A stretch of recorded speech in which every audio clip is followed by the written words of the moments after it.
आपका स्वागत है इस ज्ञानवर्धक वीडियो में। आज हम बात करने वाले हैं एक बेहद महत्वपूर्ण और जीवन बदल देने वाली किताब के बारे में, जिसका नाम है द वेल्थ कोड। यह किताब हमें पैसे कमाने, बचाने और समझदारी से बढ़ाने के ऐसे नियम बताती है जो समय के साथ कभी नहीं बदलते। इन नियमों को अपनाकर कोई भी व्यक्ति अपनी आर्थिक जिंदगी को सुरक्षित, स्थिर और समृद्ध बना सकता है। हम सब जीवन में धन कमाते हैं, लेकिन बहुत कम लोग धन बनाने की कला समझते हैं। यही कला यह किताब सरल भाषा में हमें सिखाती है। इसमें बताए गए 10 टाइमलेस मनी रूल्स आपके रोजमर्रा के पैसों से जुड़े फैसलों को और भी स्मार्ट बना देते हैं। चाहे आप नौकरी करते हों, व्यापार चलाते हों या पढ़ाई कर रहे हों, यह ऑडियो बुक आपको एक ऐसा दृष्टिकोण देगा जो आपके पूरे वित्तीय सोचने के तरीके को बदल सकता है। अगर आपको ऐसा ज्ञान पसंद आता है तो वीडियो को लाइक जरूर करें, चैनल को सब्सक्राइब करें और बेल आइकन दबा दें, ताकि ऐसे ही उपयोगी वीडियो आप तक हमेशा पहुंचते रहें। तो चलिए अब शुरू करते हैं द वेल्थ कोड के 10 समय रहित पैसों के नियम। रूल 1, कमाई से कम खर्च करना। कमाई से कम खर्च करना एक साधारण सा नियम लगता है, लेकिन यही वह आधार है जिस पर पूरी आर्थिक सफलता टिकी होती है। दुनिया के लगभग हर सफल और समृद्ध व्यक्ति की कहानी में एक बात सामान्य मिलती है कि वे लोग अपनी आमदनी से कम खर्च करते हैं। यह सुनने में बहुत सरल लगता है, मगर असल जीवन में लोग इसी नियम को सबसे ज्यादा नजरअंदाज कर देते हैं। जब खर्च कम होता है तभी बचत होती है, और वही बचत समय के साथ बढ़कर वास्तविक धन का निर्माण करती है। यह नियम इतना महत्वपूर्ण है कि अगर इसे कोई ईमानदारी से समझ ले और अपने जीवन में लागू कर दे तो उसकी आर्थिक दिशा पूरी तरह बदल सकती है। हम में से कई लोग ये मानकर चलते हैं कि अधिक पैसा कमाना ही अमीरी की शुरुआत है, लेकिन असलियत इससे अलग है। ज्यादा कमाने से कोई अमीर नहीं बनता, बल्कि कमाए हुए पैसे को कैसे संभाला जाता है, यही असली धन का रहस्य है। बहुत से लोग अच्छी आय होने के बाद भी आर्थिक तनाव में रहते हैं, क्योंकि जितनी कमाई होती है उससे ज्यादा खर्च करने की आदत बनी रहती है। वेतन बढ़ते ही जीवन शैली भी बढ़ जाती है और पैसा हमेशा कम महसूस होता है। दूसरी तरफ कुछ लोग बहुत साधारण आय के बावजूद आर्थिक रूप से स्थिर होते हैं, क्योंकि वे अपने खर्चों को नियंत्रण में रखते हैं। कमाई से कम खर्च करने का अर्थ यह नहीं है कि खुद को तकलीफ दी जाए या जीवन का आनंद छोड़ दिया जाए। इसका अर्थ केवल इतनी समझ विकसित करना है कि कौन सा खर्च जरूरी है और कौन सा व्यर्थ। फिजूल खर्ची धीरे धीरे आदमी की आर्थिक नींव को कमजोर कर देती है और जरूरी समय पर धन की कमी पैदा कर देती है। समझदारी यह है कि पहले आवश्यक जरूरतों को महत्व दिया जाए और फिर सुविधाओं और इच्छाओं पर खर्च किया जाए। यह नियम सिर्फ गणित नहीं है, बल्कि मानसिकता की बात भी है। मनुष्य का मन हमेशा ज्यादा पाने की इच्छा करता है, और विज्ञापन इस इच्छा को और बढ़ा देते हैं। हमें लगता है कि नया फोन, नई बाइक, नए कपड़े या नई लाइफस्टाइल हमें खुश कर देंगे, लेकिन सच यह है कि इन चीजों की खुशी बहुत थोड़े समय के लिए रहती है, जबकि इनके कारण बनने वाली परेशानी लंबे समय तक चलती है। एक महंगी चीज के साथ सिर्फ उसका मूल्य नहीं आता, बल्कि उसके रखरखाव का खर्च, उसके प्रति मोह और उसके लिए किए गए कर्ज का बोझ भी आ जाता है। अब एक वास्तविक उदाहरण समझते हैं जो इस नियम को और स्पष्ट कर देगा। यह कहानी है एक साधारण कर्मचारी की, जिसका नाम हम रवि मान लेते हैं। रवि एक प्राइवेट कंपनी में काम करता था और उसकी मासिक आय 20,000 रुपए थी। वह अपनी छोटी सी आय में भी शांत और सुरक्षित जीवन जी रहा था, क्योंकि वह हमेशा अपनी कमाई का एक हिस्सा बचा लेता था। उसकी एक आदत थी कि वह महीने की शुरुआत में ही अपने खर्चों का अनुमान लगाकर बजट बना लेता था। जरूरी खर्चों को प्राथमिकता देता था और बाकी छोटे मोटे खर्चों को सीमित रखता था। वह कहीं भी अनावश्यक खर्च होने पर तुरंत उसे रोक देता था। कुछ साल बाद उसकी कंपनी ने उसे प्रमोशन देकर 30,000 रुपये की आय पर पहुंचा दिया, लेकिन रवि ने अपनी जीवन शैली को बढ़ाने के बजाय अपनी बचत को बढ़ा दिया। उसके खर्च पहले जितने थे लगभग उतने ही रहे। बचत में अतिरिक्त 10,000 रुपये हर महीने जुड़ने लगे। रवि ने इस पैसे को बैंक में पड़े रहने नहीं दिया, बल्कि छोटी छोटी रकम को म्यूचुअल फंड में डालना शुरू कर दिया। लगातार निवेश और स्थिर आदतों ने मिलकर उसकी आर्थिक स्थिति को बहुत मजबूत कर दिया। दूसरी तरफ रवि का एक दोस्त था जिसका नाम अमित था। उसकी आय रवि से अधिक थी और प्रमोशन के बाद वह 40,000 रुपये कमाने लगा। लेकिन आय बढ़ने के साथ ही उसने मोटरसाइकिल बदल दी, महंगे कपड़े खरीद लिए और हर वीकेंड बाहर खाना शुरू कर दिया। शुरुआत में लगा कि वह जीवन का आनंद ले रहा है, लेकिन उसका बैंक बैलेंस हमेशा खाली रहता था। इतने खर्चों को पूरा करने के लिए उसने क्रेडिट कार्ड का उपयोग करना शुरू कर दिया। देखते ही देखते वह कर्ज के बोझ में दबने लगा। दोनों दोस्तों की आय में तो फर्क था, लेकिन परिणाम पूरी तरह उल्टा निकला। कम कमाने वाला व्यक्ति आर्थिक रूप से ज्यादा सुरक्षित हो गया और ज्यादा कमाने वाला व्यक्ति आर्थिक तनाव में फंस गया। इस उदाहरण से यही सीख मिलती है कि धन बनाने का पहला और सबसे शक्तिशाली नियम बचत है, और बचत तभी होती है जब खर्च कम किए जाते हैं। चाहे कमाई कितनी भी क्यों ना हो, खर्चों को नियंत्रित रखकर ही व्यक्ति आर्थिक रूप से स्थिर हो सकता है।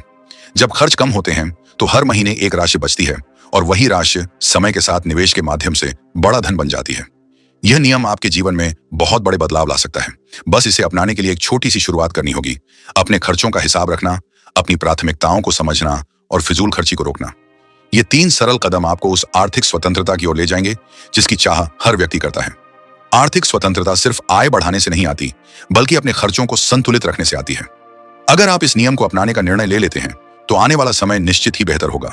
आप तनाव मुक्त जीवन जी पाएंगे, आपके पास इमरजेंसी के समय पैसे उपलब्ध होंगे और आप भविष्य के लक्ष्यों को सहजता से पूरा कर सकेंगे। यही कारण है कि यह नियम द वेल्थ कोड में सबसे पहले रखा गया है, क्योंकि यह वह आधार है जिस पर बाकी सभी नियम टिके होते हैं। रूल 2, पहले खुद के लिए बचत करना। पहले खुद के लिए बचत करना एक ऐसी आदत है जो किसी भी व्यक्ति की आर्थिक जिंदगी को पूरी तरह बदल सकती है। हम में से बहुत से लोग महीने भर तक खर्च करते रहते हैं और आखिर में जो थोड़ा बहुत पैसा बच जाता है उसे बचत मान लेते हैं। लेकिन यह तरीका कभी भी वास्तविक धन निर्माण नहीं कर पाता, क्योंकि खर्च कभी खत्म नहीं होते। हर महीने कुछ न कुछ नया सामने आ जाता है और बचत होने की संभावना हमेशा कम होती जाती है। यही कारण है कि यह नियम कहता है कि खर्च करने से पहले खुद को भुगतान करें। इसका अर्थ यह है कि जैसे ही आय आपके हाथ में आए, उसी समय उसका एक हिस्सा बचत या निवेश के रूप में अलग रख दें। इस आदत का प्रभाव उतना ही गहरा है जितना किसी पेड़ की जड़ को मजबूत करने का होता है। बचत को प्राथमिकता देना केवल एक वित्तीय निर्णय नहीं, बल्कि एक मानसिक बदलाव भी है। जब कोई व्यक्ति महीने की शुरुआत में ही अपनी आय का एक हिस्सा अलग कर देता है, तो वह यह संदेश खुद को देता है कि उसकी भविष्य की सुरक्षा सबसे महत्वपूर्ण है। इस सोच से वह अनावश्यक खर्चों से बचने लगता है और खर्चों को समझदारी से प्रबंधित करता है। धीरे धीरे यह एक स्वाभाविक आदत बन जाती है और व्यक्ति बिना किसी तनाव के अपनी बचत को लगातार बढ़ाते हुए देखता है। यह आदत क्यों इतनी शक्तिशाली है, यह समझने के लिए एक छोटी सी तुलना मदद करेगी। मान लीजिए कि आपके पास एक बर्तन है जिसमें नीचे एक छोटा सा छेद है।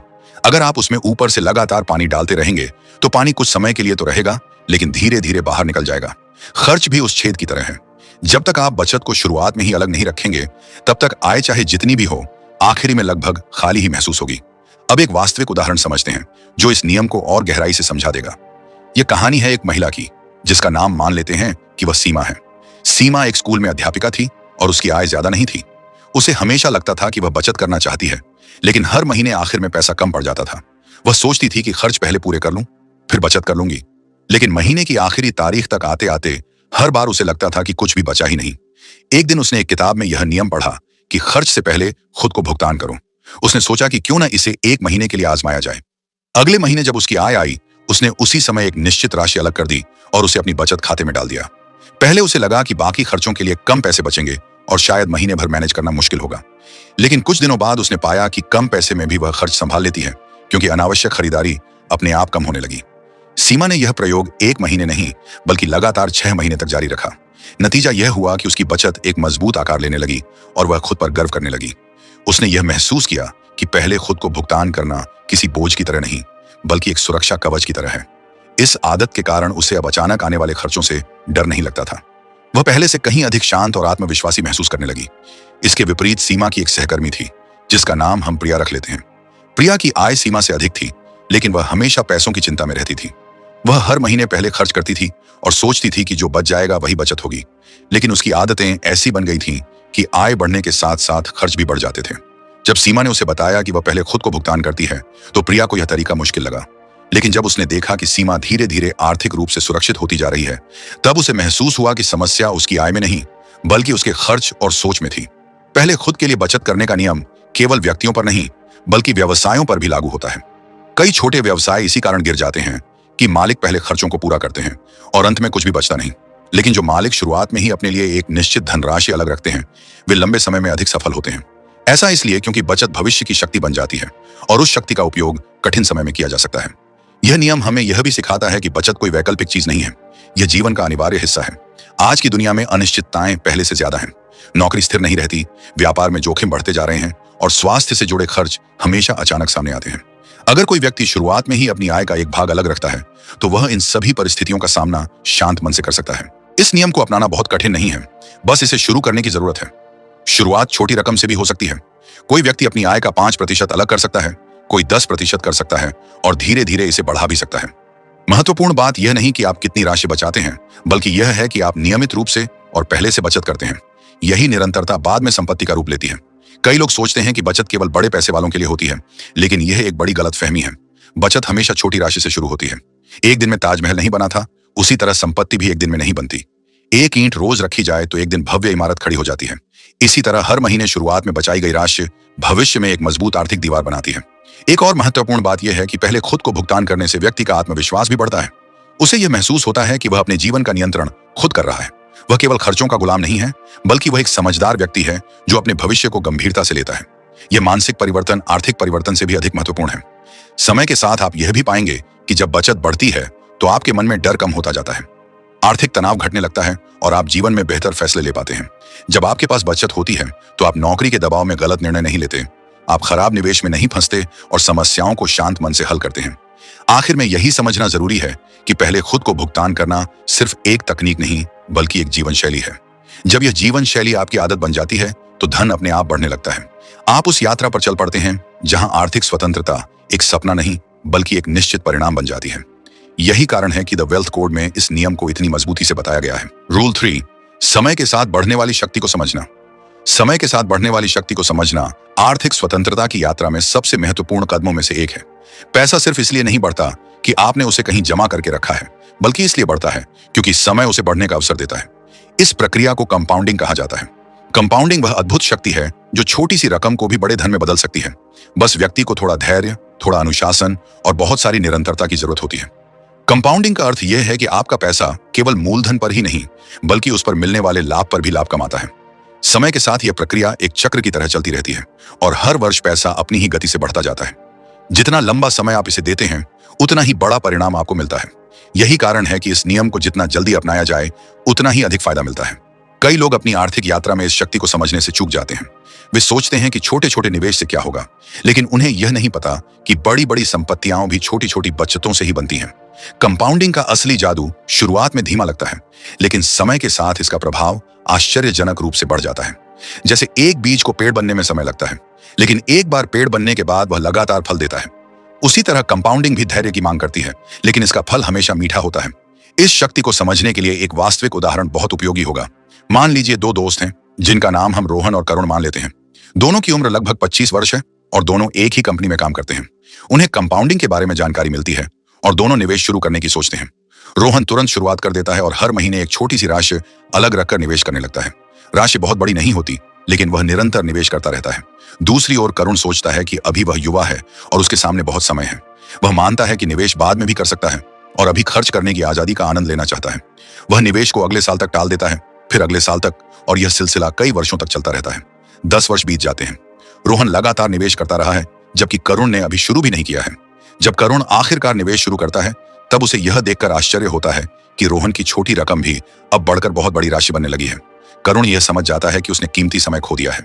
भले ही उसकी आय अब अच्छी हो चुकी हो, लेकिन जो समय वह खो चुका है उसकी भरपाई पैसा भी नहीं कर सकता। इस उदाहरण में बड़ी बात यह नहीं कि रोहन ने कितनी राशि निवेश की थी, असली बात यह है कि उसने कितनी जल्दी शुरुआत की थी। कंपाउंडिंग को अगर शुरुआत ही में समय दे दिया जाए तो वह व्यक्ति के लिए कमाल कर सकती है।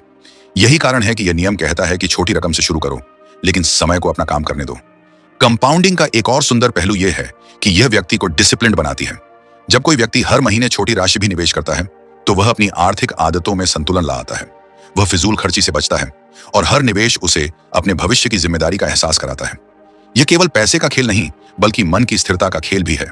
इस शक्ति को समझने में सबसे बड़ी बाधा यह होती है कि लोग जल्दी परिणाम चाहते हैं। वे चाहते हैं कि पैसा तुरंत दोगुना हो जाए या बहुत तेजी से बढ़े।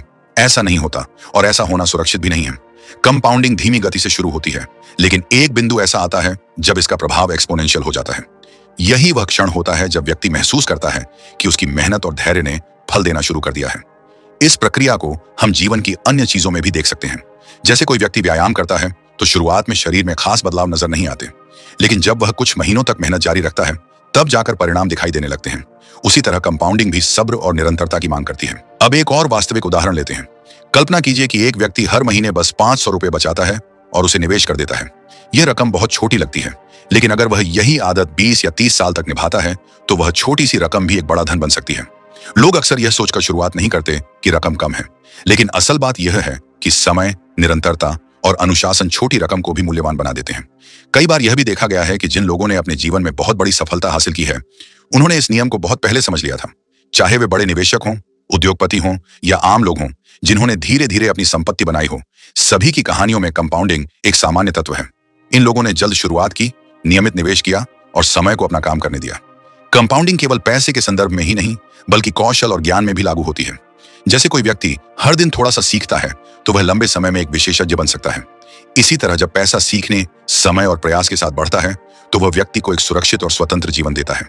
इस नियम का एक और पहलू है कि कंपाउंडिंग सबसे अच्छी तब काम करती है जब आप पैसों को अनावश्यक रूप से निकालने से बचते हैं। निवेश को बार बार निकालना इस प्रक्रिया में रुकावट डालता है। यह ठीक वैसा है जैसे एक पौधे को बार बार जमीन से निकालकर देखना कि वह बढ़ा या नहीं। अगर आप ऐसा करेंगे तो वह कभी नहीं बढ़ पाएगा। पैसे को भी उसी तरह समय देना जरूरी है। इस नियम को अपनाने के लिए किसी व्यक्ति को बहुत बड़ा आर्थिक ज्ञान नहीं चाहिए, बस शुरुआत करने का साहस चाहिए। कुछ लोग बहुत सोचते रहते हैं कि सही समय कब आएगा, लेकिन सच तो यह है कि सबसे सही समय हमेशा आज ही होता है। जितनी जल्दी शुरुआत होगी उतना अधिक समय कंपाउंडिंग को काम करने का मिलेगा। इस शक्ति को समझकर ही व्यक्ति आर्थिक तनाव से मुक्त हो सकता है। जब किसी व्यक्ति की बचत और निवेश लगातार बढ़ रहे होते हैं तो उसे भविष्य का डर नहीं रहता। उसकी आर्थिक नींव मजबूत होती है। वह बिना चिंता के अपने सपने पूरे करने की क्षमता रखता है। कंपाउंडिंग समय के साथ मित्र बन जाती है। शुरुआत में धीमी लेकिन बाद में अविश्वसनीय शक्ति वाली। यह साधारण व्यक्ति को भी असाधारण परिणाम देती है। बस जरूरत है कि आप इसे समझें, इसे अपनाएं और इसे समय दें। यही कंपाउंडिंग की असली शक्ति है। रूल 4, नियमित निवेश करना। नियमित निवेश करना आर्थिक स्थिरता और दीर्घकालिक विकास का सबसे विश्वसनीय तरीका माना जाता है। यह नियम कहता है कि मार्केट ऊपर हो या नीचे, भाव कम हो या ज्यादा, हालात अच्छे हों या कठिन, निवेश की प्रक्रिया को कभी नहीं रुकना चाहिए। जब हम लगातार एक निश्चित राशि का निवेश करते हैं तो हम समय और बाजार दोनों को अपने पक्ष में काम करने देते हैं। यह तरीका साधारण व्यक्ति को भी लंबे समय में मजबूत आर्थिक आधार प्रदान करता है। निवेश अक्सर लोगों के लिए भावनाओं का खेल बन जाता है। जब बाजार चढ़ता है तो लोग उत्साहित हो जाते हैं और जब मार्केट गिरता है तो डर बढ़ने लगता है। कई लोग गिरावट के समय निवेश बंद कर देते हैं और चढ़ाव के समय ज्यादा निवेश करने लगते हैं। लेकिन इस तरह का दृष्टिकोण लंबे समय में नुकसान पहुंचा सकता है, क्योंकि भावनाएं अक्सर गलत निर्णय करवाती हैं। नियमित निवेश का नियम इन भावनात्मक उतार चढ़ाव से बचाता है और व्यक्ति को एक स्थिर मार्ग पर बनाए रखता है। जब कोई व्यक्ति हर महीने एक निर्धारित रकम नियमित रूप से निवेश करता है तो उसे लगातार लाभ मिलता है। बाजार चाहे जैसा भी चल रहा हो, वह कम दाम पर भी खरीद पाता है और कभी कभी ज्यादा दाम पर भी। लेकिन क्योंकि उसकी खरीदारी हर महीने समान राशि की होती है, यह औसत लागत को संतुलित कर देती है। यही प्रक्रिया लंबे समय में निवेश के मूल्य को बढ़ाती है। इस नियम को बेहतर समझने के लिए हम एक वास्तविक उदाहरण लेते हैं। मान लीजिए 2 दोस्त हैं जिनका नाम आदित्य और संजय है। दोनों की आय समान है और दोनों निवेश करना चाहते हैं। आदित्य नियम का पालन करते हुए हर महीने निश्चित राशि निवेश करता रहता है। वह बाजार की स्थिति देखकर निर्णय नहीं बदलता और अपने लक्ष्य पर लगातार बना रहता है। दूसरी ओर संजय बाजार 2 के उतार चढ़ाव के आधार पर निवेश करता है। जब उसे लगता है कि मार्केट महंगा है तो वह निवेश रोक देता है। जब मार्केट तेज चलता है तब वह ज्यादा निवेश करता है। शुरू में उसे लगता है कि वह समझदारी कर रहा है और बाजार के हिसाब से चल रहा है, लेकिन समय के साथ उसके फैसले भावनाओं और डर से प्रभावित होने लगते हैं। कुछ साल बाद आदित्य और संजय दोनों अपने निवेश की समीक्षा करते हैं। आदित्य का पोर्टफोलियो स्थिर और लगातार बढ़ता हुआ दिखता है। उसने हर महीने समान राशि निवेश की थी, इसलिए उसकी औसत लागत बहुत बेहतर हो चुकी है। दूसरी ओर संजय का निवेश उतना स्थिर नहीं लगता। उसके कुछ निर्णय बाजार के डर के कारण गलत समय पर हुए थे और इसका असर उसकी कुल संपत्ति पर दिखाई देता है। इस उदाहरण से यह समझ आता है कि नियमित निवेश करना केवल पैसे का खेल नहीं बल्कि आदतों का खेल भी है। यह व्यक्ति के भीतर अनुशासन पैदा करता है। जब कोई व्यक्ति नियमित निवेश को जीवन का हिस्सा बना लेता है तो वह भावनाओं से प्रभावित हुए बिना सही दिशा में चलता है। नियमित निवेश का एक और बड़ा लाभ यह है कि यह व्यक्ति को वित्तीय लक्ष्यों की ओर धीरे धीरे लेकिन लगातार आगे बढ़ाता है। अक्सर लोग किसी बड़ी राशि के बारे में सोचकर इंतजार करते रहते हैं कि जब बड़ी रकम होगी तब निवेश करेंगे, लेकिन यह सोच बहुत समय बर्बाद कर देती है। निवेश हमेशा छोटी राशि से शुरू होता है और नियमितता ही उसे बड़ा बनाती है। जैसे एक पौधे को रोज थोड़ा पानी देने से वह धीरे धीरे बड़ा पेड़ बन जाता है, उसी तरह नियमित निवेश आर्थिक पेड़ को मजबूत और स्थिर बनाता है। एक दिन अचानक बहुत पानी देने से पौधा नहीं बढ़ता, बल्कि नियमित ध्यान और देखभाल से ही वह विकसित होता है। इसी तरह निवेश की दुनिया में नियमितता जादू करती है। नियमित निवेश यह भी सुनिश्चित करता है कि व्यक्ति अपनी आय का एक हिस्सा हमेशा भविष्य के लिए अलग रखता रहे। यह आदत आर्थिक अनुशासन पैदा करती है और व्यक्ति बिना किसी दबाव के बचत और निवेश दोनों कर पाता है। जब यह प्रक्रिया कुछ वर्षों तक चलती रहती है तो व्यक्ति को यह महसूस होने लगता है कि उसका पैसा अब उसके लिए काम कर रहा है। यह एहसास आर्थिक स्वतंत्रता की दिशा में पहला कदम होता है। कई बार लोग यह भी सोचते हैं कि वे बाजार को समझकर सही समय पर निवेश कर लेंगे, लेकिन सच्चाई यह है कि बाजार के सही समय का अंदाजा किसी के लिए आसान नहीं है। बड़े निवेशक भी अस्वीकार करते हैं कि सही समय का अनुमान लगाना लगभग असंभव है। इसलिए नियमित निवेश एक ऐसी रणनीति है जो समय और बाजार दोनों के उतार चढ़ाव को संतुलित कर देती है। नियमित निवेश के लिए जरूरी यह नहीं है कि व्यक्ति बहुत बड़ा विशेषज्ञ बने, बस उसे यह समझना चाहिए कि स्थिरता और अनुशासन सबसे अधिक महत्वपूर्ण है। जब कोई व्यक्ति अपने लक्ष्य के अनुसार निवेश करना शुरू करता है और उसे बिना चूके हर महीने जारी रखता है तो यह रणनीति उसके लिए चमत्कारिक परिणाम ला सकती है। अब एक और उदाहरण पर विचार करें। कल्पना करें कि एक व्यक्ति हर महीने एक छोटी राशि अलग रखकर निवेश करता है। शुरुआत में यह राशि बहुत कम लगती है और उसे यह लगता है कि इससे कोई विशेष फर्क नहीं पड़ेगा, लेकिन जैसे जैसे महीने साल में बदलते हैं और साल दशक में बदल जाते हैं, उसी छोटी राशि का आकार बढ़ने लगता है। यह वृद्धि केवल निवेश के कारण नहीं होती, बल्कि नियमितता के साथ जुड़े कंपाउंडिंग के प्रभाव के कारण होती है। व्यक्ति महसूस करता है कि अनुशासन ने उसके लिए वह काम कर दिया है जो बड़े निर्णय भी नहीं कर पाते। नियमित निवेश व्यक्ति को आर्थिक तनाव से भी दूर रखता है। उसे यह चिंता नहीं रहती कि बाजार आज कैसा चल रहा है या कल कैसा चलेगा, क्योंकि वह जानता है कि उसका निवेश हर परिस्थिति में जारी है और यह समय के साथ अपना परिणाम देगा। यह स्थिरता उसे मन की शांति देती है। कई लोग निवेश इसलिए नहीं शुरू करते क्योंकि उन्हें लगता है कि उन्हें बड़े कदम उठाने होंगे, लेकिन इस नियम का सौंदर्य यह है कि यह छोटे कदमों से ही शुरू होता है। एक छोटा निवेश जो लगातार किया जाए, वह बड़े से बड़े लक्ष्य को भी संभव बना देता है। नियमितता ही वह गुण है जो औसत आय वाले व्यक्ति को भी आर्थिक सुरक्षा प्रदान कर सकता है और उसे अपने सपनों तक पहुंचा सकता है। इस नियम को अपनाना कठिन नहीं है, बस शुरुआत करनी है और उसे आदत बनाना है। शुरुआत चाहे छोटी हो या बड़ी, लेकिन अगर वह निरंतर है तो वह भविष्य की स्थिरता और खुशी का आधार बन जाती है। नियमित निवेश का परिणाम हमेशा सकारात्मक होता है, क्योंकि यह अनुशासन, धैर्य और समय तीनों शक्तियों को साथ लेकर चलता है। किसी भी आर्थिक योजना का सबसे मजबूत स्तंभ नियमितता है। यही वह गुण है जो व्यक्ति को भावनाओं से बचाता है, जोखिमों को संतुलित करता है और उसे स्थिर विकास की दिशा में आगे बढ़ाता है। नियमित निवेश करना केवल पैसे बचाने का तरीका नहीं, बल्कि जीवन को सुरक्षित और मजबूत बनाने की प्रक्रिया है। रूल 5, खराब कर्ज से दूरी रखना। खराब कर्ज से दूरी रखना आर्थिक जीवन का एक बहुत ही महत्वपूर्ण नियम है। कर्ज हमेशा बुरा नहीं होता, लेकिन हर कर्ज समान नहीं होता। कुछ कर्ज ऐसे होते हैं जो आपकी आर्थिक प्रगति में मदद करते हैं और कुछ कर्ज ऐसे होते हैं जो अनजाने में आपको बोझ के नीचे दबा देते हैं। खराब कर्ज वह होता है जो आपकी आय को कम करता है, आपको तनाव देता है और आपकी बचत और निवेश करने की क्षमता को कमजोर कर देता है। इसीलिए यह जरूरी है कि हम समझें कि कर्ज को संभालना ही नहीं, बल्कि गलत कर्ज से दूर रहना भी एक आवश्यक आर्थिक कौशल है। हम अक्सर जीवन में कई स्थितियों का सामना करते हैं जहां कर्ज लेना आसान लगता है। आजकल कर्ज पाना पहले से कहीं अधिक आसान हो गया है। फोन में एक क्लिक से पर्सनल लोन मिल सकता है। दुकानों पर बिना सोचे समझे खरीदारी के लिए EMI ऑफर मिल जाते हैं और क्रेडिट कार्ड तो हर तरफ उपलब्ध है। इस सुविधा के कारण लोग अक्सर सोचते हैं कि अभी खरीद लेते हैं, बाद में भुगतान कर देंगे, लेकिन यह सोच धीरे धीरे आर्थिक परेशानी का कारण बन जाती है। खराब कर्ज का सबसे बड़ा उदाहरण है क्रेडिट कार्ड का कर्ज। क्रेडिट कार्ड उपयोग करना गलत नहीं है, लेकिन इसका कर्ज समय पर न चुकाने पर जो ब्याज लगता है, वह आपकी आर्थिक स्थिति को बहुत प्रभावित कर सकता है। कई बार लोग छोटी छोटी खरीदारी भी क्रेडिट कार्ड पर कर लेते हैं और सोचना यह होता है कि यह रकम तो बाद में आराम से दे देंगे, लेकिन जब बिल आता है और पूरा भुगतान नहीं कर पाते, तब यह रकम ब्याज के साथ बढ़ने लगती है। यही बढ़ा हुआ कर्ज व्यक्ति को धीरे धीरे मानसिक तनाव और आर्थिक कमजोरी की ओर ले जाता है। अनावश्यक EMI भी खराब कर्ज का एक बड़ा हिस्सा है। बहुत से लोग ऐसी चीजें EMI पर खरीद लेते हैं जिनकी उन्हें वास्तव में जरूरत नहीं होती। जब छोटी छोटी EMI मिलकर कुल रकम बढ़ाती है, तो यह मासिक बजट पर भारी पड़ने लगता है। व्यक्ति में यह आदत विकसित होने लगती है कि वह आज की इच्छाओं को पूरा करने के लिए भविष्य की कमाई को गिरवी रख रहा है। धीरे धीरे यह आदत आर्थिक असंतुलन पैदा करती है। अब एक वास्तविक उदाहरण लेते हैं जो खराब कर्ज के प्रभाव को बहुत स्पष्ट रूप से दिखाता है। यह कहानी है एक युवक की, जिसका नाम मान लेते हैं कि वह निशांत है। निशांत एक अच्छी कंपनी में नौकरी करता था और उसकी आय भी ठीक थी। उसके कई दोस्त महंगे गैजेट, ब्रांडेड कपड़े और शानदार लाइफस्टाइल अपनाने लगे थे। उन्हें देखकर निशांत को भी लगता था कि उसे भी ऐसा जीवन जीना चाहिए, लेकिन उसकी आय इतनी नहीं थी कि वह सब कुछ एक साथ खरीद सके। एक दिन उसने एक दुकान से मोबाइल फोन लेने का फैसला किया। फोन महंगा था, लेकिन दुकान में EMI का विकल्प था। निशांत ने सोचा कि थोड़ी सी किस्त हर महीने आराम से दे देगा। इसके बाद उसने क्रेडिट कार्ड भी लिया, जिससे उसे लगा कि उसकी जिंदगी आसान हो जाएगी। पहले महीने उसने छोटी मोटी चीजें क्रेडिट कार्ड से खरीदी, फिर कपड़े, फिर इलेक्ट्रॉनिक्स, और देखते ही देखते बिल बढ़ गया।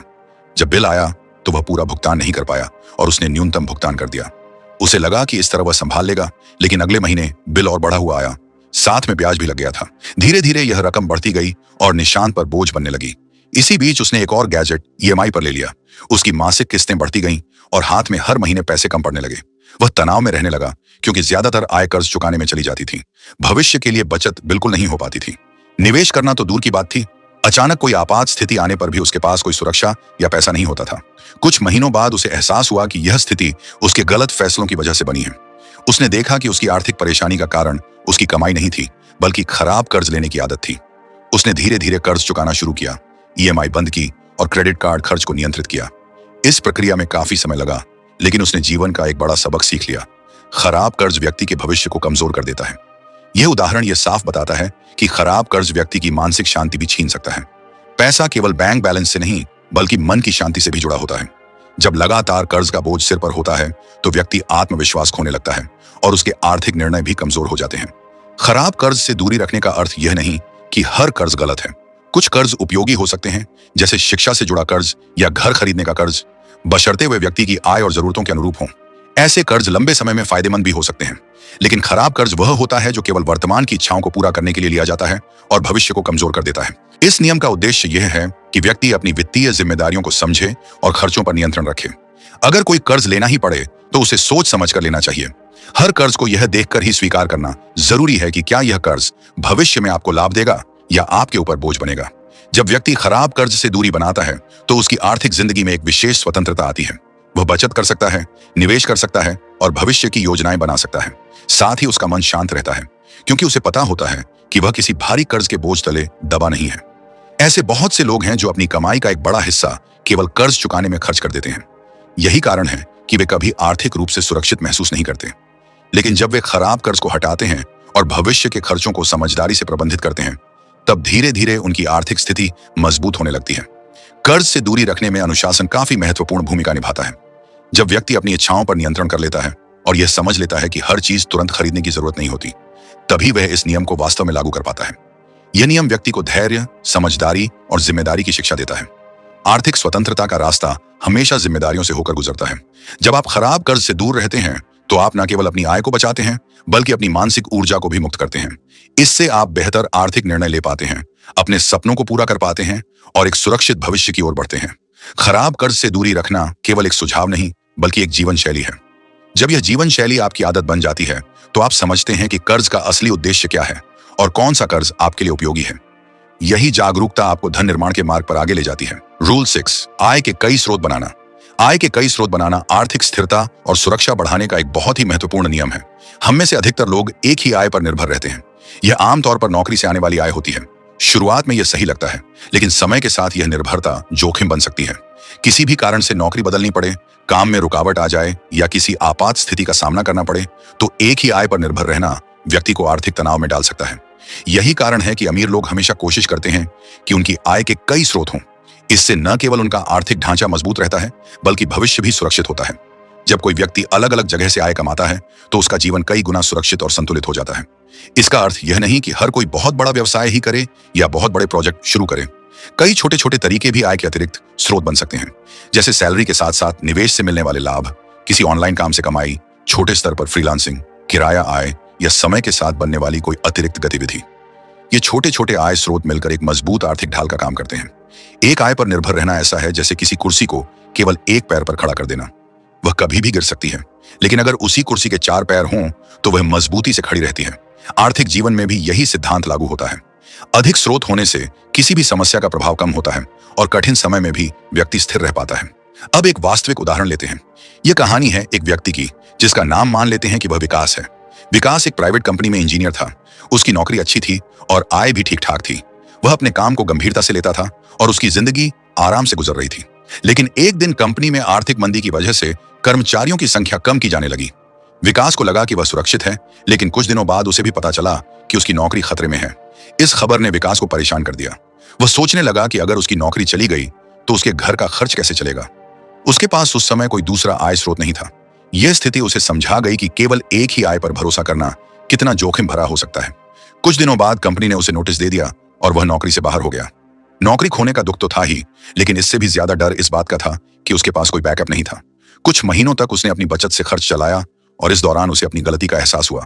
उसने फैसला किया कि जैसे ही उसे नई नौकरी मिलेगी वह अपनी आय के अलग अलग स्रोत बनाने शुरू कर देगा। कुछ समय बाद उसे नई नौकरी मिल गई, लेकिन इस बार उसने अपना पूरा ध्यान केवल नौकरी तक सीमित नहीं रखा। उसने धीरे धीरे ऐसे कदम उठाए जो उसकी आय को विविध बना सके। उसने हर महीने थोड़ा थोड़ा निवेश करना शुरू किया ताकि समय के साथ उससे भी आय उत्पन्न होने लगे। इसके अलावा विकास को लिखने का शौक था। उसने इस शौक को एक अवसर के रूप में देखा। उसने ऑनलाइन प्लेटफॉर्म पर लेखन का काम शुरू किया। शुरुआत में आमदनी बहुत कम थी, लेकिन वह नियमित रूप से लिखता रहा। धीरे धीरे उसकी लिखावट को पहचान मिलने लगी और उसकी कमाई भी बढ़ने लगी। कुछ महीनों बाद उसने एक छोटा ऑनलाइन कोर्स तैयार किया और उसे इंटरनेट पर डाल दिया। यह कोर्स उसके अनुभव और ज्ञान पर आधारित था। यह कोर्स धीरे धीरे कई लोगों तक पहुंचा और उससे भी उसे अतिरिक्त कमाई होने लगी। उसे यह देखकर विश्वास होने लगा कि अतिरिक्त आय का निर्माण छोटी छोटी शुरुआत से भी हो सकता है। कुछ वर्षों में उसकी नौकरी से आय होने लगी, लेखन से आय आने लगी, निवेश से लाभ मिलने लगा और उसके ऑनलाइन कोर्स से भी नियमित आमदनी बनने लगी। कुल मिलाकर उसकी आय के कई स्रोत तैयार हो चुके थे। इस बदलाव ने न केवल उसकी आर्थिक समस्या को हल किया, बल्कि उसके भीतर आत्मविश्वास भी बढ़ाया। अब उसे यह डर नहीं था कि अगर किसी दिन नौकरी चली भी जाए तो उसका जीवन ठहर जाएगा। विकास की कहानी हमें यह सिखाती है कि आय के कई स्रोत बनाना भविष्य की सुरक्षा का बहुत बड़ा कदम है। यह जरूरी नहीं कि हर स्रोत बहुत बड़ा हो, बस स्थिर और लगातार रहने वाला हो। आर्थिक विविधता व्यक्ति को किसी भी कठिन परिस्थिति में गिरने नहीं देती। जब कोई व्यक्ति अपनी आय को अलग अलग क्षेत्रों में फैलाता है तो वह खुद ही अपनी आर्थिक सुरक्षा का निर्माता बन जाता है। इन स्रोतों में से कोई स्रोत धीमा हो जाए या रुक जाए तो दूसरे स्रोत उसको संभाल लेते हैं। यह संतुलन ही आर्थिक जीवन को स्थिर और सुरक्षित बनाता है। अलग अलग स्रोत बनाना आर्थिक सोच को भी मजबूत करता है। व्यक्ति जीवन में अवसरों को देखना सीखता है। वह समझता है कि उसकी कौशल, उसकी रुचियां और उसकी छोटी छोटी आदतें भी उसके लिए आय पैदा कर सकती हैं। यह विचारधारा व्यक्ति को रचनात्मक बनाती है और उसे अपने जीवन को और बेहतर बनाने की प्रेरणा देती है। अतिरिक्त आय के स्रोत बनाने के लिए किसी व्यक्ति को बहुत बड़ा ज्ञान या पूंजी की आवश्यकता नहीं होती। बस उसे यह समझने की जरूरत होती है कि शुरुआत छोटी हो सकती है। धीरे धीरे यह प्रक्रिया स्थिर हो जाती है और समय के साथ वह बड़े परिणाम देने लगती है। एक और महत्वपूर्ण बात यह है कि कई आय स्रोत होने से व्यक्ति को मानसिक शांति मिलती है। उसे यह विश्वास होता है कि अगर जीवन में कोई अप्रत्याशित परिस्थिति उत्पन्न हो भी जाए तो वह उसका सामना कर सकता है। यह शांति किसी भी धन से अधिक मूल्यवान होती है। बहुत से लोग मानते हैं कि ज्यादा आय कमाने के लिए बहुत ज्यादा मेहनत करनी पड़ती है, लेकिन सच्चाई यह है कि स्मार्ट तरीके से चुने गए छोटे छोटे स्रोत भी बड़ी आर्थिक मजबूती बना सकते हैं। जैसे किसी ऑनलाइन प्लेटफॉर्म से होने वाली आय, किसी निवेश पर मिलने वाला लाभ, किसी प्रॉपर्टी का छोटा सा किराया या किसी कौशल से की गई फ्रीलांसिंग। यह सब मिलकर व्यक्ति को मजबूत बनाते हैं। जब व्यक्ति यह स्वीकार कर लेता है कि उसका भविष्य सिर्फ एक स्रोत पर निर्भर नहीं होना चाहिए, तब वह सच में आर्थिक रूप से जागरूक बनने लगता है। यह जागरूकता ही उसे आगे बढ़ने के लिए प्रोत्साहित करती है। वह अपने जीवन में उस सुरक्षा और स्थिरता को महसूस करता है जो केवल विविध आय वाले लोगों के पास होती है। आय के कई स्रोत बनाना केवल एक विचार नहीं, बल्कि एक लगातार चलने वाली प्रक्रिया है।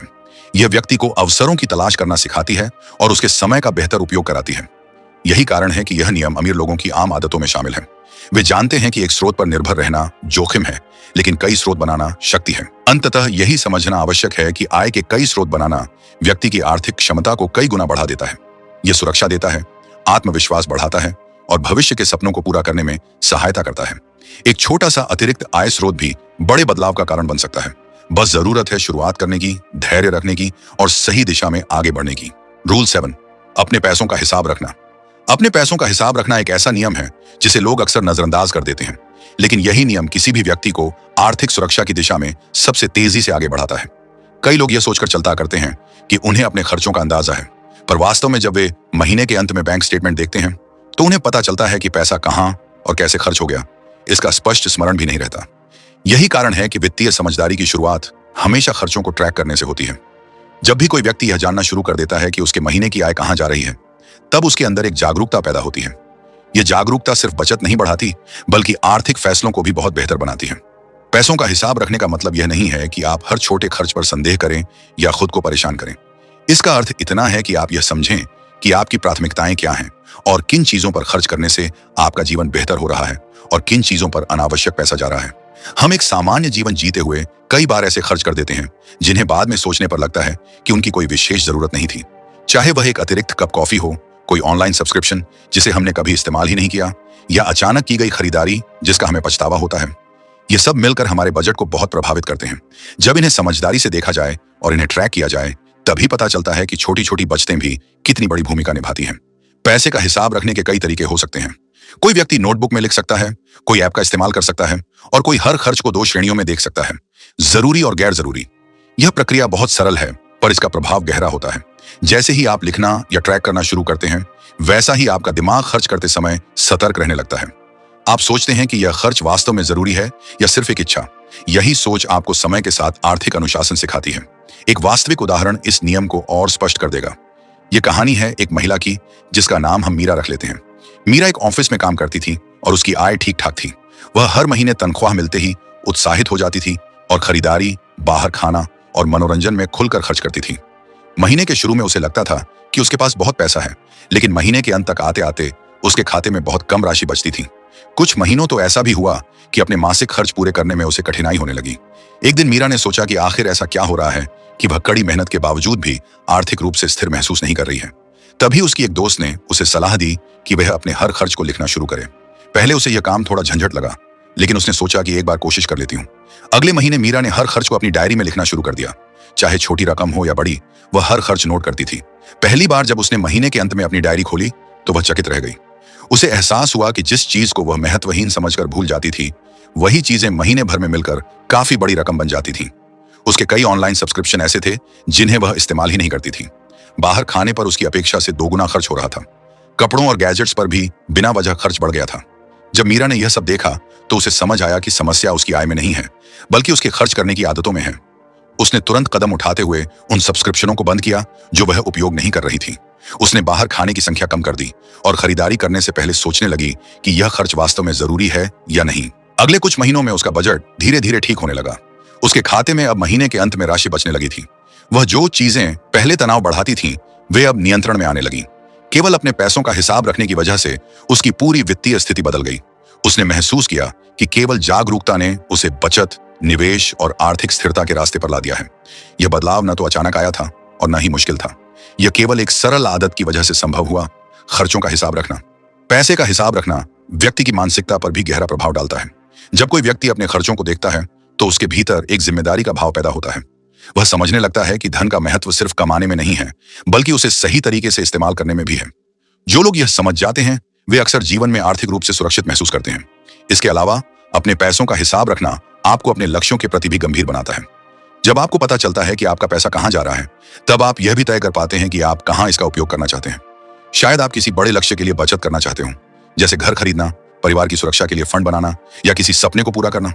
पैसा कहां जा रहा है यह जानना इन लक्ष्यों को पूरा करने की दिशा में पहला कदम है। खर्चों का हिसाब रखने से आपका प्रबंधन कौशल भी विकसित होता है। आप जान जाते हैं कि कौन से खर्च प्राथमिक हैं और कौन से सिर्फ इच्छाएं हैं। यह पहचान आपकी आदतों को बेहतर बनाती है। समय के साथ आप न केवल अपने खर्च को नियंत्रित कर पाते हैं, बल्कि अपनी आय का अधिकतम उपयोग भी कर पाते हैं। यह प्रक्रिया आपके भविष्य को भी सुरक्षित करती है, क्योंकि जब आप अपने पैसे को समझते हैं, तब आप बचत और निवेश दोनों के लिए जगह बना पाते हैं। जिन लोगों को यह पता नहीं होता कि उनका पैसा कहां जाता है, वे अक्सर यह शिकायत करते हैं कि बचत नहीं हो पा रही। लेकिन जब खर्च ट्रैक होते हैं तो बचत अपने आप बढ़ने लगती है। इस नियम का महत्व सिर्फ उन लोगों के लिए नहीं है जो आर्थिक कठिनाई में हैं, बल्कि उन लोगों के लिए भी है जो अपनी स्थिति को और बेहतर बनाना चाहते हैं। चाहे आपकी आय कम हो या ज्यादा, पैसा हमेशा उसी दिशा में जाता है जहां आप उसे जाने देते हैं। इसलिए अगर आप उसके प्रवाह को नियंत्रित नहीं करते तो वह बिखर जाएगा। पैसे का हिसाब रखना एक सरल आदत है, लेकिन इसका असर बहुत गहरा है। यह व्यक्ति को अनुशासन, जागरूकता और जिम्मेदारी सिखाता है। यह आदत आपको आपकी वित्तीय स्थिति की वास्तविक तस्वीर दिखाती है, जो कभी कभी कठिन भी लग सकती है, लेकिन यह हमेशा फायदेमंद होती है। आखिर में यही समझना जरूरी है कि आर्थिक सुरक्षा केवल अधिक पैसा कमाने से नहीं आती, बल्कि इस बात से आती है कि आप आपके पास मौजूद पैसे को कितना समझदारी से उपयोग करते हैं। खर्चों का ट्रैक रखना इस प्रक्रिया का मूल आधार है। जब आप यह आदत अपनाते हैं, तब आप न केवल अपने पैसे पर नियंत्रण पाते हैं, बल्कि अपने जीवन की दिशा पर भी नियंत्रण हासिल करते हैं। यह नियम सरल है, लेकिन इसके परिणाम बेहद प्रभावी और दीर्घकालिक होते हैं। रूल 8, अपनी संपत्ति की सुरक्षा करना। अपनी संपत्ति की सुरक्षा करना धन कमाने जितना ही आवश्यक है। बहुत से लोग जीवन भर मेहनत करके पैसा कमाते हैं, बचत करते हैं और निवेश करते हैं, लेकिन अगर यह सब सही तरह से सुरक्षित न हो तो किसी भी अप्रत्याशित घटना में उनकी सारी मेहनत प्रभावित हो सकती है। इसलिए आर्थिक स्थिरता की यात्रा में सुरक्षा एक मजबूत स्तंभ की तरह होती है। यह नियम हमें समझाता है कि धन सिर्फ बनाने की चीज नहीं है, बल्कि उसकी रक्षा करना भी उतना ही महत्वपूर्ण है। जीवन अनिश्चितताओं से भरा है। हम चाहे कितनी भी अच्छी योजना बना लें, फिर भी कई बार ऐसा होता है कि अचानक कोई आपात स्थिति सामने आ जाती है। नौकरी का चले जाना, स्वास्थ्य से जुड़ी समस्याएं, दुर्घटना, परिवार में किसी आपात स्थिति का आ जाना, ये सब ऐसी परिस्थितियां हैं जो किसी भी समय आ सकती हैं। इन हालात में अगर आपके पास आर्थिक सुरक्षा का कोई इंतजाम ना हो तो जीवन बेहद कठिन हो सकता है। लेकिन अगर आपकी संपत्ति सुरक्षित है, आपके पास इमरजेंसी फंड है, स्वास्थ्य और जीवन बीमा सही है, तो आप कठिन परिस्थितियों में भी स्थिर रह सकते हैं। अपनी संपत्ति की सुरक्षा में पहला कदम है इमरजेंसी फंड बनाना। यह एक ऐसी राशि होती है जो किसी भी अप्रत्याशित परिस्थिति में आपकी मदद करती है। यह फंड आमतौर पर कुछ महीनों के खर्चों को कवर करता है। इसका उद्देश्य यह है कि अगर अचानक आय कम हो जाए या कोई स्थिति बदल जाए तो आपको अपने सामान्य जीवन को चलाने में दिक्कत ना आए। इमरजेंसी फंड एक तरह से जीवन की मुश्किल घड़ियों में आपका सुरक्षा कवच होता है। दूसरा महत्वपूर्ण कदम है स्वास्थ्य बीमा। आज की दुनिया में स्वास्थ्य संबंधी खर्च काफी बढ़ चुके हैं। मामूली बीमारी भी बड़ी राशि खर्च करवा सकती है।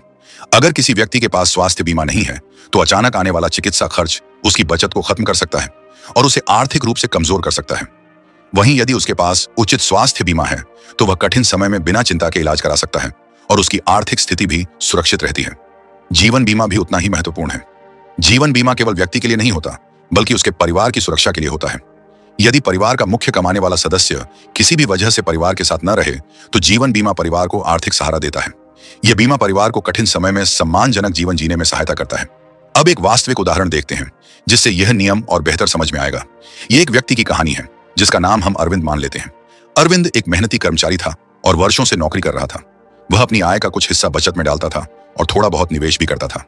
लेकिन उसने कभी इमरजेंसी फंड बनाने या बीमा कराने जैसे कदमों पर ध्यान नहीं दिया। उसे लगता था कि वह स्वास्थ्यमंद है और उसके जीवन में कोई बड़ी समस्या नहीं आएगी। एक दिन अचानक अरविंद गंभीर रूप से बीमार पड़ गया। बीमारी ऐसी थी कि उसे कई दिनों तक अस्पताल में भर्ती रहना पड़ा। इलाज का खर्च काफी अधिक था।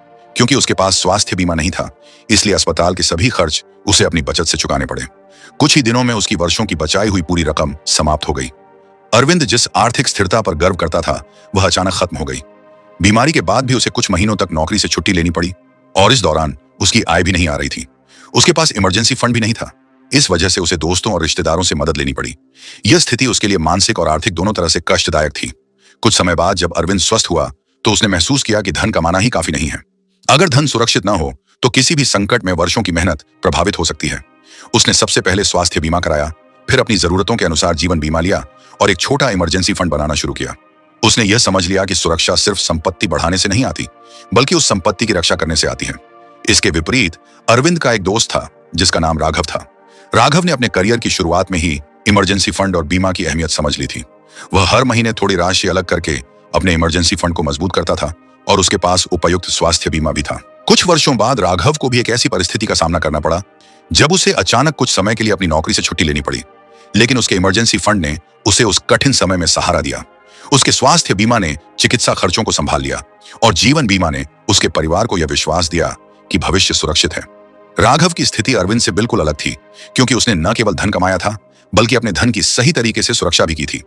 यह उदाहरण स्पष्ट बताता है कि हम चाहे कितनी भी कमाई कर लें, यदि धन सुरक्षित नहीं है, तो आर्थिक यात्रा अस्थिर रह सकती है।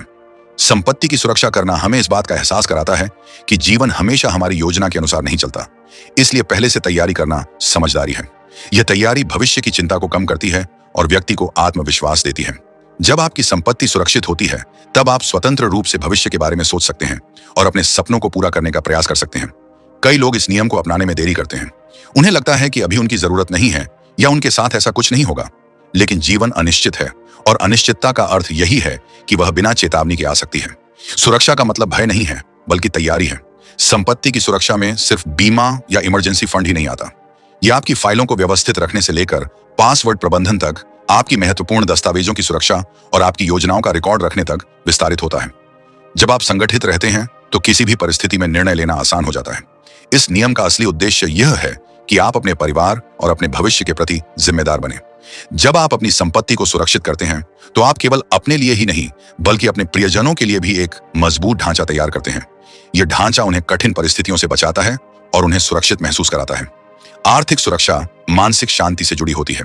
जब व्यक्ति जानता है कि उसका आने वाला कल सुरक्षित है, तब उसका मन शांत रहता है। वह जीवन में बेहतर निर्णय ले पाता है, जोखिमों को समझदारी से संभाल पाता है और किसी भी स्थिति में स्थिर रह पाता है।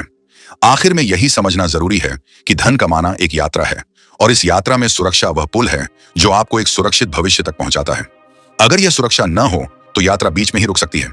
लेकिन यदि आपकी संपत्ति सुरक्षित है, तो आप बिना भय के आगे बढ़ सकते हैं। यह नियम सरल है, लेकिन इसका प्रभाव बहुत मजबूत है। यह आपको जिम्मेदार बनाता है और आपके आर्थिक भविष्य को उज्जवल करता है। रूल 9, आर्थिक शिक्षा को जारी रखना। आर्थिक शिक्षा को जारी रखना धन कमाने और उसे समझदारी से बढ़ाने का सबसे मजबूत आधार है। दुनिया लगातार बदल रही है। अर्थव्यवस्था बदलती है, बाजार बदलते हैं, टेक्नोलॉजी बदलती है और लोगों की जरूरतें भी बदलती रहती हैं। ऐसे में जो व्यक्ति सीखना बंद कर देता है, वह धीरे धीरे पीछे रह जाता है। आर्थिक शिक्षा कोई विषय नहीं, बल्कि एक जीवन भर चलने वाली प्रक्रिया है। जितना आप सीखते हैं, उतना ही बेहतर निर्णय ले पाते हैं और उतना ही अधिक आत्मविश्वास आपके भीतर आता है। आज इंटरनेट के समय में सीखना पहले की तुलना में बहुत आसान हो गया है। आप घर बैठे निवेश, बचत, बजट बनाना, कर संबंधी बुनियादी बातें, अर्थव्यवस्था के चलन और धन वृद्धि की रणनीतियों के बारे में सीख सकते हैं। लेकिन सीखने की इच्छा तभी जगती है जब व्यक्ति समझता है कि ज्ञान ही उसकी प्रगति का असली साथी है। धन कमाने की क्षमता केवल मेहनत से नहीं बढ़ती, बल्कि ज्ञान से भी बढ़ती है। यह ज्ञान आपको गलतियों से बचाता है, अवसरों को पहचानना सिखाता है और आपकी आर्थिक समझ को गहरा बनाता है। बहुत से लोग धन को केवल कमाने की चीज समझते हैं, लेकिन धन बढ़ता तब है जब व्यक्ति उसे समझदारी से संभालता है। यह समझदारी तभी आती है जब आप लगातार सीखते हैं, आर्थिक शिक्षा का अर्थ यह नहीं कि आप किसी कॉलेज या संस्थान में जाकर कोर्स करें। यह रोजमर्रा के जीवन में छोटे छोटे सीखने के अवसरों को पहचानने से भी होती है। जैसे किसी आर्थिक घटना को समझना, किसी अनुभवी व्यक्ति की बात सुनना, किसी किताब को पढ़ना या किसी वीडियो से कुछ नया सीखना। आर्थिक शिक्षा की सबसे बड़ी शक्ति यह है कि यह व्यक्ति को गलत फैसलों से बचाती है। हम अक्सर ऐसी कहानियां सुनते हैं जहां लोग बिना जानकारी के कोई निवेश कर लेते हैं, किसी आकर्षक विज्ञापन में आकर पैसे लगा देते हैं या किसी धोखाधड़ी में फंस जाते हैं। इस तरह की गलतियां केवल इसीलिए होती हैं क्योंकि व्यक्ति के पास पर्याप्त ज्ञान नहीं होता। जब ज्ञान बढ़ता है तो व्यक्ति पहले सोचता है, विश्लेषण करता है और फिर ही निर्णय लेता है। अब एक वास्तविक उदाहरण लेते हैं जिससे आर्थिक शिक्षा की शक्ति और महत्व स्पष्ट रूप से समझ आएगा। यह कहानी है एक युवक की जिसका नाम हम अनिल रख लेते हैं। अनिल ने अपनी नौकरी शुरू ही की थी और उसकी आय ठीक ठाक थी। उसके आसपास के लोग निवेश की बातें करते थे, लेकिन उसे आर्थिक शब्दों की समझ नहीं थी। उसे यह भी नहीं पता था कि कौन सा निवेश उसके लिए सही होगा या किस जगह पर पैसा लगाने से नुकसान हो सकता है। एक दिन अनिल के एक दोस्त ने उसे कहा कि उसने किसी नए ऑनलाइन प्लान में पैसा लगाया है और उसे बहुत जल्दी फायदा होगा। अनिल ने बिना सोचे समझे अपनी बचत उसमें डाल दी। कुछ दिनों तक सब ठीक लगा, लेकिन कुछ समय बाद वह प्लान अचानक बंद हो गया। अनिल की सारी बचत डूब गई। यह उसके लिए एक बड़ा झटका था। उसने महसूस किया कि अगर वह थोड़ा भी आर्थिक ज्ञान रखता तो वह ऐसे जोखिम भरे विकल्प में पैसा नहीं लगाता। इस घटना ने अनिल को सीखने की दिशा में प्रेरित किया। उसने अपने वित्तीय जीवन को गंभीरता से लेना शुरू किया। उसने सरल भाषा में लिखी गई आर्थिक किताबें पढ़ना शुरू किया, इंटरनेट पर मुफ्त संसाधन देखे और अनुभवी लोगों की बातों को समझने की कोशिश की। धीरे धीरे उसे निवेश, बचत और आर्थिक सुरक्षा के बारे में गहरी समझ आने लगी।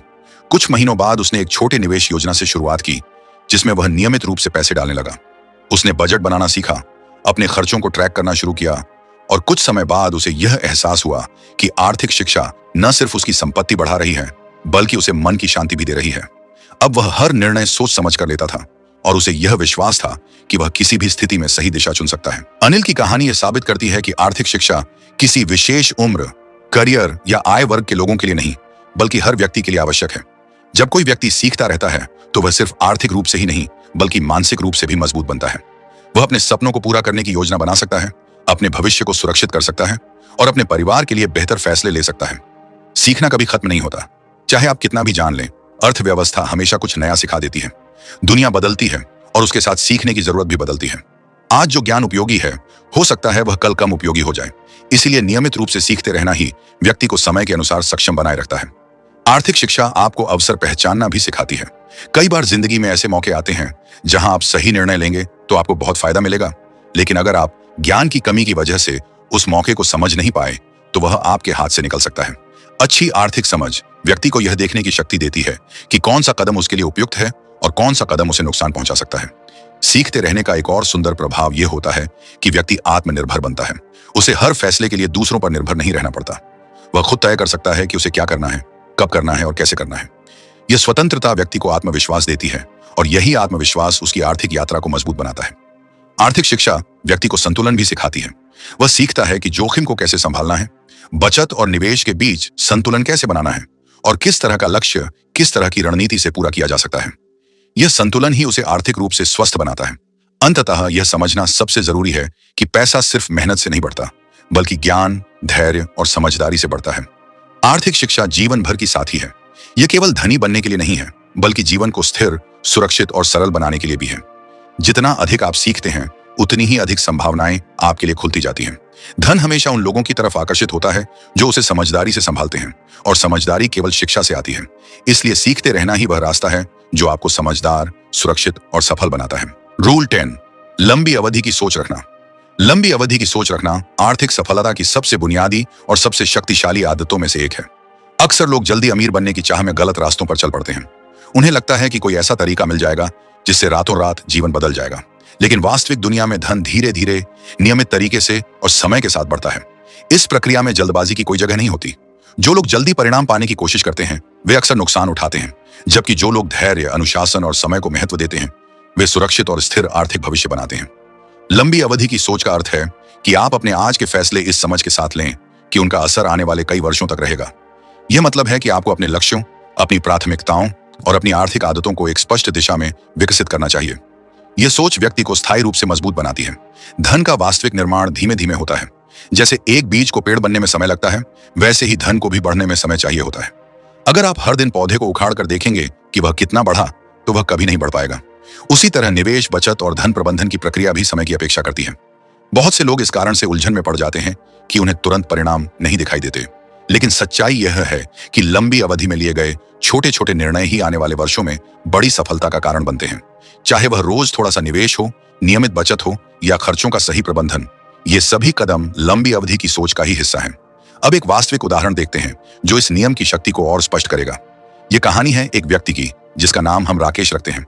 राकेश एक साधारण नौकरी करता था और उसकी आय बहुत अधिक नहीं थी, लेकिन वह हमेशा भविष्य के बारे में सोचता था। उसके कुछ दोस्त जल्दी पैसा कमाने के चक्कर में कई जोखिम भरे तरीकों में पैसे लगा देते थे। राकेश भी शुरुआत में इन चीजों से आकर्षित हुआ, लेकिन उसने खुद को रोक लिया। राकेश ने निर्णय लिया कि वह लंबी अवधि की सोच अपनाएगा। वह हर महीने अपनी आय का एक हिस्सा बचाने लगा और धीरे धीरे उसे स्थिर विकल्पों में निवेश करता गया। उसके दोस्तों ने उसे कई बार कहा कि वह बहुत धीमी गति से चल रहा है और उसे किसी तेज रिटर्न वाले विकल्प में पैसा लगाना चाहिए, लेकिन राकेश ने धैर्य रखा। कुछ साल बाद उसके दोस्तों में से कई को नुकसान हुआ।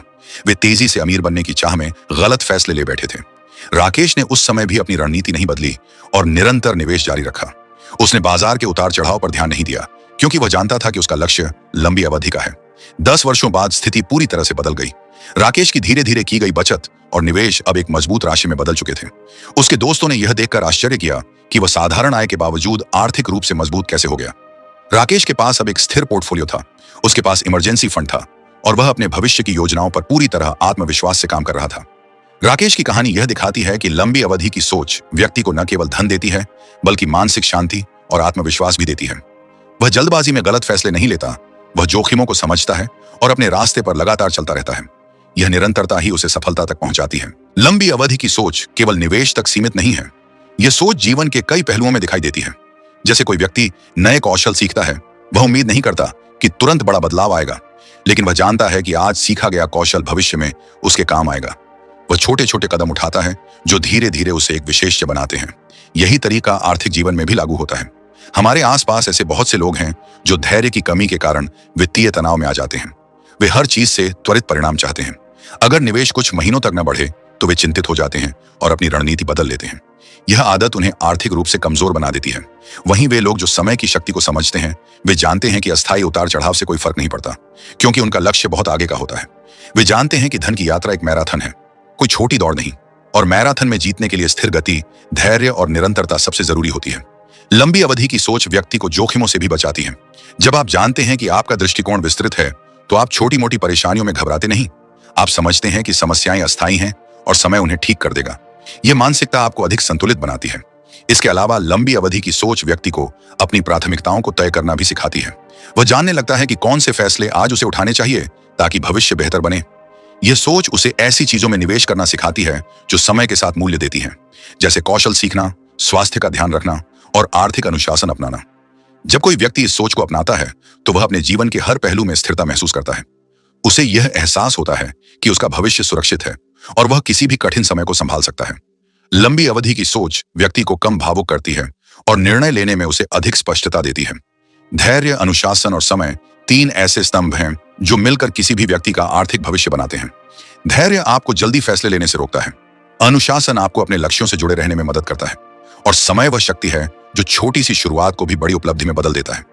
अंत में इसका सार यही है कि अगर आप अपने वित्तीय भविष्य को मजबूत बनाना चाहते हैं तो जल्दबाजी को छोड़कर लंबी अवधि की सोच अपनानी होगी। यह सोच न सिर्फ धन देती है, बल्कि जीवन में सुरक्षा, आत्मविश्वास और स्थिरता भी देती है। तो दोस्तों, इस तरह हमने द वेल्थ कोड में बताए गए 10 टाइमलेस मनी रूल्स को विस्तार से समझा। ये सभी नियम बहुत सरल हैं, लेकिन इनके प्रभाव बेहद गहरे हैं। इनका उद्देश्य किसी को अमीर बनाने के जादुई तरीके बताना नहीं है, बल्कि आर्थिक जागरूकता को मजबूत करना है। ये नियम हमें यह सिखाते हैं कि सही सोच, अनुशासन और निरंतरता के साथ कोई भी व्यक्ति अपने वित्तीय जीवन को बेहतर बना सकता है। धन कमाना महत्वपूर्ण है, लेकिन उससे भी ज्यादा महत्वपूर्ण है उसे संभालना, सुरक्षित रखना और समझदारी से बढ़ाना।